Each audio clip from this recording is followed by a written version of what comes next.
Nós estamos contentes com a preparação da Canando. Dia 20 de outubro, nós também temos um seminário que chama Fair Digital Finance. Esse aqui está seguro de nós maneira caminhar conosco que trata proativo. Agora que tu tens sua cabeça de preço, subida de preço, macuto básico, tudo isso aqui não.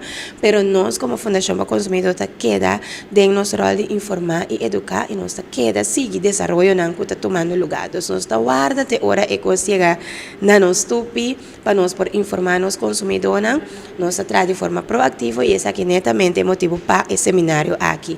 É motivo para nós por é momento para nós por vir junto com instância na maneira Banco Central, Associação de Banco na com comerciante na que acaba de usar bitcoins. Então tudo isso aqui está tópico na que lo bem dilante, assim nós como Fundação para Consumidor, aí toda a informação necessária para nós com nós temos que equipar o consumidor da era digital aqui como para atender com diferentes plataformas digital para ser pago serviço financeiro para nós por ajuda também ter conta que te custa não tenho ter conta com que por ter risco não uma por vai no momento que algo não vai maneira mesterta nós todas aqui não tema não colo bem dilante para se nós receber a informação correta para depois nós por suministrar essa aqui não em forma de charla não educativo e informativo na consumidor.